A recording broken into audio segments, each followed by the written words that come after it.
दोस्तों, एक बार की बात है। महात्मा बुद्ध एक गांव से होकर गुजर रहे थे। उस गांव में एक तालाब था। महात्मा बुद्ध और उनके सभी शिष्य तालाब के पास आकर रुक गए। तभी वहां पर एक लड़का अपनी मां के साथ पानी भरने आया। उस लड़के की नजर महात्मा बुद्ध पर पड़ी। वो महात्मा बुद्ध को पहले से ही जानता था। वह जानता था कि महात्मा बुद्ध बहुत ज्ञानी है और वो सभी के प्रश्नों का उत्तर देते।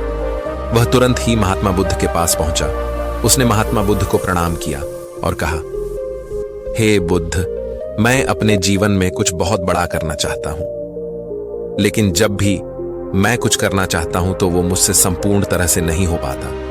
मुझे तो कुछ समझ ही नहीं आता कि आखिर में क्या गलती कर रहा हूं। इसलिए मैं आज आपसे यही प्रश्न पूछने आया कि लक्ष्य को पाने के लिए ऐसी कौन सी कठिनाइयां हैं जो हमें पार करनी होगी। महात्मा बुद्ध उस लड़के को देखकर मुस्कुराने लगे और उस लड़के से कहते हैं, जब तक तुम अपने लक्ष्य की ओर कदम नहीं बढ़ाओगे तब तक सफलता से जुड़ा हुआ हर एक प्रश्न, हर एक उत्तर अधूरा है। महात्मा बुद्ध इतना कहकर अपने सभी शिष्यों के साथ वहां से आगे की ओर चल पड़े। वो लड़का भी अपनी मां के साथ वापस अपने घर लौट आया। अगले दिन जब वो लड़का अपनी मां के साथ वापस उस तालाब पर पानी भरने आया तो उसने देखा कि तालाब में जो कमल की केवल कलियां थी, आज वो पूरी तरह से खिल चुकी है और पूरे के पूरे तालाब में केवल कमल के फूल ही नजर आ रहे। उस लड़के की मां को अपनी आंखों पर यकीन नहीं हो रहा था। उस पर उसकी मां कहती है, बेमौसम इतने सारे फूल एक साथ खिलना, ऐसी घटना तो मैंने आज तक नहीं सुनी। ऐसा अवश्य ही महात्मा बुद्ध के यहां पर आने के कारण हुआ है, अर्थात ये उनका ही प्रभाव है। ये सुन वो लड़का सोच में पड़ गया। उसने तुरंत ही तालाब से एक कमल का फूल तोड़ा और मन ही मन ये सोचने लगा, यदि यह महात्मा बुद्ध के प्रभाव के कारण हुआ है तो मुझे अवश्य ही महात्मा बुद्ध से मिलना चाहिए। शायद हो सकता है कि वो मुझे कुछ प्रेरणा देना चाहते हैं। ऐसा सोचते सोचते उस लड़के ने यह भी मन बना लिया कि वह महात्मा बुद्ध से अवश्य मिलेगा। और साथ ही उसके मन में महात्मा बुद्ध की वो आवाज गूंज रही थी कि जब तक तुम लक्ष्य की ओर कदम ही नहीं बढ़ाओगे तब तक सफलता से जुड़ा हर प्रश्न, हर उत्तर अधूरा है। तभी उस लड़के ने वह कमल का फूल एक छोटे से मटके में रख लिया और उसने मन ही मन यह मन बना लिया कि वह महात्मा बुद्ध से मिलकर रहेगा और उसके मन में जो भी प्रश्न है वह उनसे उनके उत्तर जानकर रहेगा। उस लड़के ने तुरंत ही अपनी मां से कहा, मां, मैं महात्मा बुद्ध से मिलने जा रहा हूं। वो अब तक बहुत आगे नहीं निकले होंगे। यदि मैं जल्दी जल्दी चलूंगा तो एक दिन में उन तक पहुंच ही जाऊंगा और फिर एक दो दिन में मिलकर मैं वापस घर लौट आऊंगा। उसकी मां ने उसे समझाने की कोशिश की, लेकिन वो लड़का नहीं माना। वो तुरंत सफर की ओर निकल पड़ा। वो मार्ग पर तेजी से आगे बढ़ रहा था। जल्दी जल्दी चलते हुए उसने बहुत कम समय में अपना गांव पार कर लिया, लेकिन अब इसी कारण वो थकने भी लगा था और उसकी रफ्तार भी धीमी पड़ रही थी। उस लड़के का जोश भी अब खत्म होता जा रहा था। धीरे धीरे चलते चलते वह जंगल के रास्ते आ पहुंचा और जंगल को देखकर उसके मन में एक डर उत्पन्न हुआ। उसने सोचा कि मैंने आज तक कभी जंगल पार नहीं किया है और इस जंगल में तो कई जंगली जानवर भी हैं। यदि मैं रास्ता भटक गया तो मैं महात्मा बुद्ध तक कभी नहीं पहुंच पाऊंगा, और यदि मैं किसी गलत रास्ते पर चला गया तो मुझे कम से कम 2 दिन और लगेंगे महात्मा बुद्ध तक पहुंचने के लिए, और यदि वो मुझसे बहुत आगे निकल गए तो मुझे बाकी रास्ते भी पता नहीं चल पाएंगे और फिर मैं उनसे कभी नहीं मिल पाऊंगा। वो लड़का इसी सोच विचार में पड़ा हुआ था। तभी उसने देखा कि उसी रास्ते से एक घुड़सवार आ रहा था। लड़के ने उस घुड़सवार से कहा, भाई, मुझे जंगल पार करवा दीजिए। मुझे महात्मा बुद्ध से मिलना है। मुझे ये कमल उन्हें देना है। क्या आप मुझे जंगल पार करवा सकते हैं? इस पर सवाल कहता है, बेटा देखो, मैं तुम्हें ले तो नहीं जा सकता, लेकिन मैं तुम्हारी मदद जरूर कर सकता हूं। यदि तुम चाहो तो यह कमल वाला मटका मुझे दे दो, मैं इसे महात्मा बुद्ध तक पहुंचा दूंगा।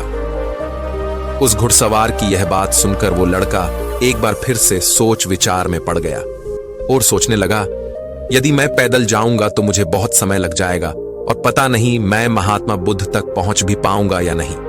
अगर मैं ये कमल वाला मटका घुड़सवार को दे देता हूं तो ये घुड़सवार घोड़े से बहुत जल्दी महात्मा बुद्ध तक पहुंच जाएगा और उन्हें यह कमल जरूर दे देगा। इससे मेरा काम भी आसान हो जाएगा और मेरा काम बहुत जल्द पूरा भी हो जाएगा। काफी कुछ सोच विचार करने के बाद उसने तय किया कि वो ये कमल का फूल उस घुड़सवार को दे देगा। ये सोचकर उस मटके को उस घुड़सवार को थमाने ही वाला था कि तभी उसे याद आया कि इस कमल के पीछे उसका क्या उद्देश्य है, वो किस मकसद से इस कमल को महात्मा बुद्ध के पास ले जा रहा है।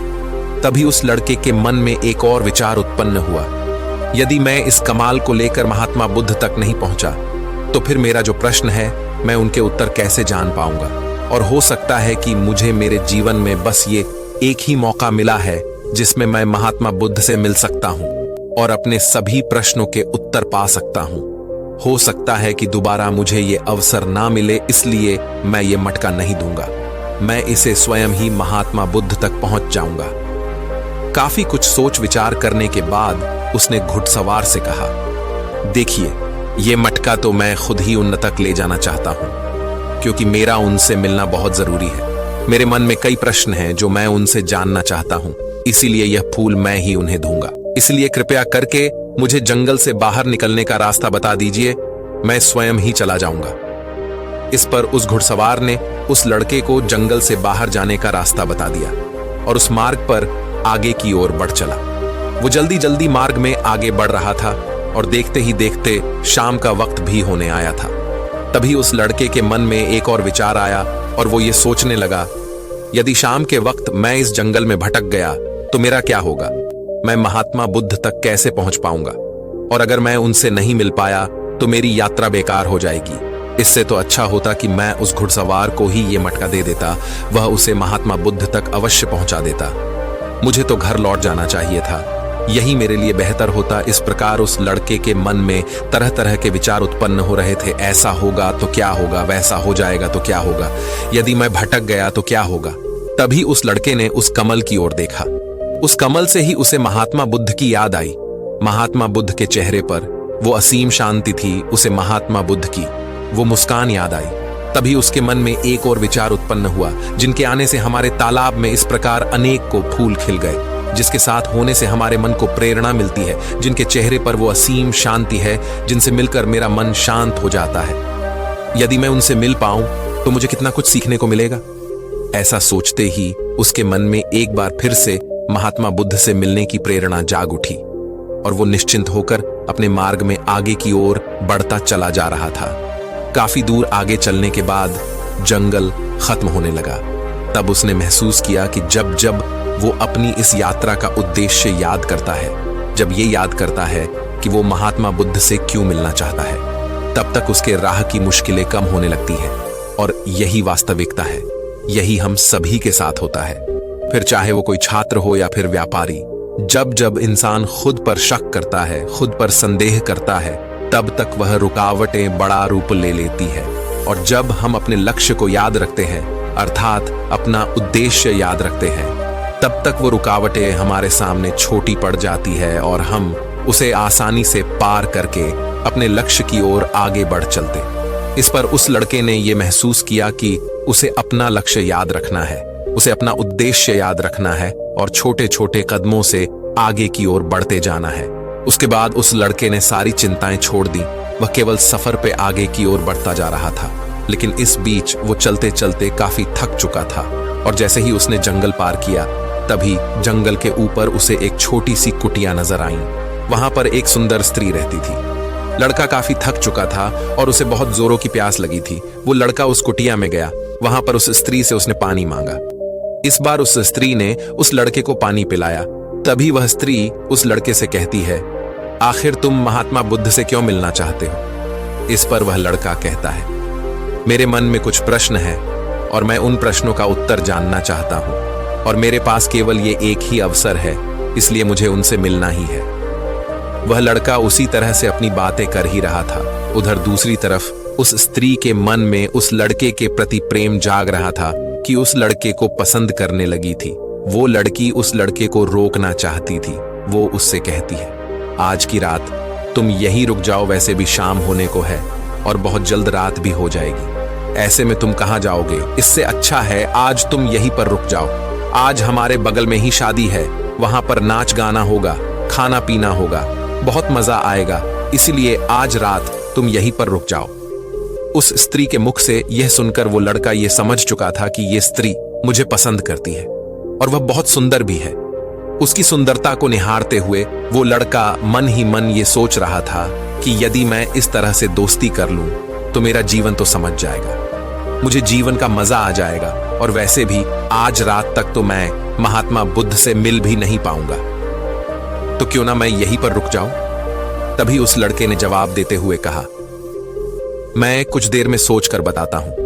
लड़का इस विषय पर सोच ही रहा था कि तभी उसके मन में एक बार फिर से महात्मा बुद्ध की वो बात याद आ गई, और उसे यह एहसास हुआ कि मैं इतनी दूर से यहां पर क्यों आया हूं। उसने मन ही मन खुद से प्रश्न किया, क्या मैं यहां पर इतनी दूर इस लड़की से मित्रता करने आया था? नहीं नहीं, ये मेरी मित्र नहीं बन सकती।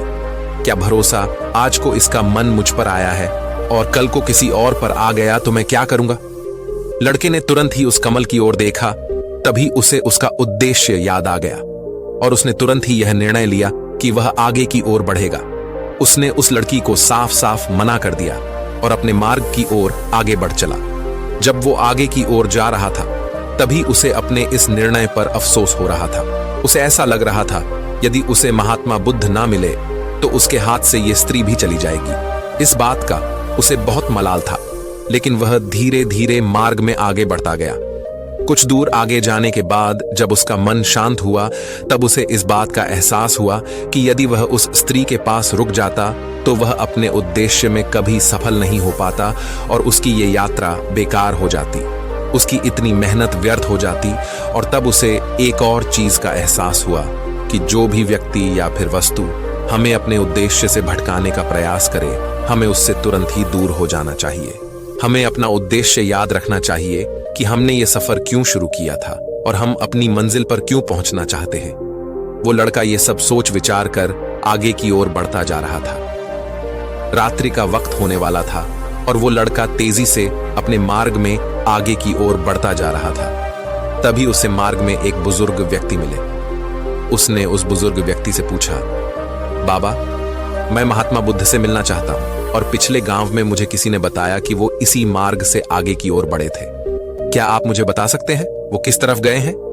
इस पर वो बुजुर्ग व्यक्ति उस लड़के से कहते हैं, बेटा, तुमसे कोई गलती हो गई है, तुम्हें कोई गलतफहमी हुई है। यहां से कोई भी आशी मुनि नहीं गए हैं। हो सकता है कि रास्ते में कोई और मोड़ हो जिस पर तुम्हारा ध्यान ना गया हो। वो आशी मुनि उसी रास्ते से गए होंगे। ये सुन वो लड़का घबरा गया। अभी कुछ ही घंटों पहले तो मैंने उस बस्ती को पार किया था। यदि मैं वापस गया तो मैं बहुत पीछे हो जाऊंगा, और अब तो अंधेरा भी होने को है। मेरे पास ना तो कोई रहने का कोई साधन है और ना ही खाने पीने का। मेरी तो पूरी यात्रा बेकार हो गई। मुझे तो लग रहा था कि मैं महात्मा बुद्ध से अवश्य मिल लूंगा, लेकिन अब लगता है कि यह मुमकिन नहीं है। मैं उनसे नहीं मिल पाऊंगा। इस प्रकार के कई विचार और उस लड़के के मन में उमड़ने लगे।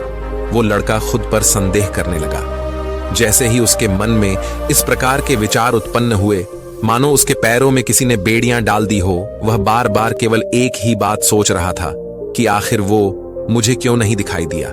मैं बार बार एक ही गलती क्यों करता हूं? मुझसे इतनी बड़ी गलती कैसे हो गई? ये सोचकर वो लड़का सर पकड़कर वहीं पर बैठ गया। कुछ देर तक तो उसे कुछ भी समझ नहीं आ रहा था। तभी उसे उसकी माँ की बात याद आई। उसकी माँ ने उस लड़के से कहा था, बेटा, हर गलती में सीख छुपी होती है जो हमारे जीवन को और भी बेहतर बनाती है। ये बात उसे याद आते ही उसका मन शांत होने लगा, और देखते ही देखते उसका मन पूरी तरह से शांत हो चुका था। और वो लड़का बार बार अपने मन में अब एक ही बात दोहरा रहा था कि हर गलती में सीख छुपी हुई होती है और हमें वो और बेहतर बनाने आती है। उसने अपनी गलती को स्वीकार किया। वो कहने लगा, हाँ, मुझसे गलती हुई है। मैं जल्दीबाजी में बिना सोचे समझे बस मार्ग में आगे की ओर बढ़ता जा रहा था। जैसे जैसे लोगों ने कहा, मैं उसी तरह से आगे की ओर बढ़ता चला गया। उसके गलती स्वीकारते ही उसका मन पूरी तरह से शांत हो गया। उसकी निराशा अब आशा में बदल चुकी थी। वह एक पेड़ के नीचे बैठा हुआ था। तभी उसने देखा कि कुछ जानवर नदी से पानी पी रहे थे। ये सब देखकर उस लड़के को याद आया कि जब वह पहली बार महात्मा बुद्ध से मिला था तब पानी के पास ही मिला था, और महात्मा बुद्ध के साथ उनके कई शिष्य भी हैं, तो उन्हें पानी की तो आवश्यकता जरूर पड़ेगी। इस बात पर उस लड़के को तुरंत ये समझ में आ गया कि महात्मा बुद्ध भी उसी रास्ते से भ्रमण कर रहे होंगे जिस रास्ते पर पानी होगा। तभी उसने सोच विचार कर यह तय किया कि वापस जाने से अच्छा है क्यों ना मैं नदी के किनारे किनारे आगे की ओर बढ़ता रहा। ऐसा सोचते ही उसने तुरंत ही रास्ता बदल दिया और अब वह नदी के रास्ते आगे बढ़ने लगा। जैसे जैसे वो आगे बढ़ता जा रहा था, उसका मन और भी हल्का होता जा रहा था, उसका मन और भी शांत होता जा रहा था। तब उसने अनुभव किया कि जब मन बहुत शांत होता है तो हमारा मन बहुत हल्का हो जाता है और जल्दबाजी नहीं करता और ना ही किसी में या खुद में कोई कमी निकालता है। हमारी बुद्धि पहले से बेहतर काम करने लग जाती है। तब उस लड़के ने इस बात का भी अनुभव किया कि खुद से शिकायत करना एक बहुत बड़ी कमी है जो हमें दुख की ओर ले जाती है। चलते चलते लड़के के मन में विचार आया, यदि मैं अपने गांव में ही रुक जाता तो ये सारे अनुभव में कभी नहीं प्राप्त कर पाता। ऐसा सोचते सोचते वो मार्ग में आगे की ओर बढ़ रहा था। तभी उसे महात्मा बुद्ध के कुछ शिष्य नजर आए और उन्हें देखकर वो लड़का बहुत प्रसन्न हुआ। वो अपने मार्ग में और भी तेजी से आगे बढ़ने लगा और आखिरकार लगातार 2 दिनों का सफर तय करने के बाद वो महात्मा बुद्ध के पास पहुंच ही गया। वह तुरंत ही महात्मा बुद्ध के पास पहुंचा। उसने महात्मा बुद्ध को प्रणाम किया और उन्हें वो कमल का फूल भेंट कर दिया। इससे पहले वो लड़का कुछ कहता, तभी महात्मा बुद्ध ने कहा, बहुत सुंदर, ये कमल पूरी तरह से खिल चुका है। 2 दिन पहले ही तुमने मुझसे पूछा था कि लक्ष्य को पूरा करने के लिए इंसान को कौन सी कठिनाइयों को पार करना पड़ता है, लेकिन 2 दिनों बाद तुमने बहुत सारे अनुभव प्राप्त कर लिए हैं। तुम्हारा ये धैर्य और ये मुस्कान देखकर लगता है कि तुमने इस यात्रा में बहुत कुछ सीखा है। इस पर उस लड़के ने यात्रा में घटित हुई हर एक बात महात्मा बुद्ध को बता दी। तभी महात्मा बुद्ध ने उस लड़के से कहा, तुम्हारे मन में जो भी प्रश्न है मैं उनके जवाब तुम्हें जरूर दूंगा। आगे महात्मा बुद्ध कहते हैं, बिना कोशिश के हर चीज जरूरी है। जब इंसान किसी लक्ष्य के लिए उस रास्ते पर चलता है तब सबसे पहले वह अपने अनुभव से ही सीखता है, और जब धीरे धीरे उसका विवेक जागृत होने लगता है, उसकी बुद्धि काम करने लगती है, तब दूसरे के अनुभव और दूसरों की गलतियों से भी सीखने लगता है। जीवन में यदि सफल होना है, किसी लक्ष्य को प्राप्त करना है, तो सफलता का रहस्य से सीखने से पहले हमें उस रास्ते पर चलना पड़ता है। महात्मा बुद्ध आगे कहते हैं, किसी भी लक्ष्य को प्राप्त करने के लिए उस रास्ते में हमें 3 दिक्कतें आती है और इनका निवारण करने के बाद ही हम अपने लक्ष्य तक पहुंच पाते हैं। और तुमने भी वो 3 बातें सीख ली। पहला, अपने उद्देश्य को पहचान और उसके प्रति समर्पण करो। जैसे कि तुम ये कमल का फूल मुंह तक पहुंचाना चाहते थे और तुम्हारा उद्देश्य भी यही था। तुमने ये जान लिया था कि ये फूल मुझ तक पहुंचाने के लिए तुम्हारा क्या उद्देश्य है, जिस कारण तुम्हारे मन के सारे संदेह खत्म हो गए। इसके बाद जब भी तुम फूल को देखते थे तो तुम्हें अपना उद्देश्य से याद आ जाता। आगे महात्मा बुद्ध ने कहा, तुमने स्वयं के अनुभव से ही यह जान लिया कि अपनी मंजिल तक किस प्रकार हमें पहुंचना है और सब कुछ तुम्हारे भीतर से ही प्रकट हो रहा है। वह लड़का महात्मा बुद्ध की सारी बातें ध्यानपूर्वक सुनता रहा। तभी आगे महात्मा बुद्ध कहते हैं, तुम्हारे मन में कई प्रकार के डर और संशय थे। पता नहीं तुम मुझ तक पहुंच पाओगे या नहीं, पता नहीं तुम जंगल पार कर पाओगे या नहीं, क्योंकि तुमने आज से पहले कभी जंगल पार नहीं किया था और रास्ते में तुम्हें तरह तरह की रुकावटें भी झेलनी पड़ी। और जब हमारे रास्ते में तरह तरह की रुकावटें उत्पन्न होती है, तब हमारा मन बाधित होने लगता है, हमारा मन भटकने लगता है और हम अपने लक्ष्य से भटक जाते हैं। लेकिन जब हम अपना सारा ध्यान रुकावटों से हटाकर अपने उद्देश्य पर लगाते हैं, तो सारी रुकावटें खुद ब खुद छोटी पड़ने लगती है और हम उन्हें आसानी से पार कर ले जाते हैं। शुरुआत में हर किसी की यही समस्या है कि वह यह नहीं जानता कि आखिर वो सफल क्यों होना चाहता है, क्यों वो कुछ करना चाहता है। इसी कारण उनके सामने परेशानियां भी बहुत ज्यादा होती हैं और वह उन परेशानियों के सामने घुटने टेक देते। लेकिन जैसे जैसे आप आगे बढ़ते हैं, अपने लक्ष्य के प्रति समर्पित हो जाते हैं, तो वैसे वैसे चलते जाना आसान हो जाता है और हम अपने लक्ष्य तक पहुंच ही जाते हैं। आगे महात्मा बुद्ध उस लड़के को तीसरी बात बताते हुए कहते हैं, असली शक्ति इच्छाओं को पूरा करने में नहीं बल्कि उनको मिटाने में कहते हैं कि हम जानते हुए भी सही काम नहीं करते। अगर हम अपने उद्देश्य की ओर आगे बढ़ते हुए आकर्षणों को पीछे रुक जाते तो हमारी यात्रा कभी पूरी नहीं हो सकती।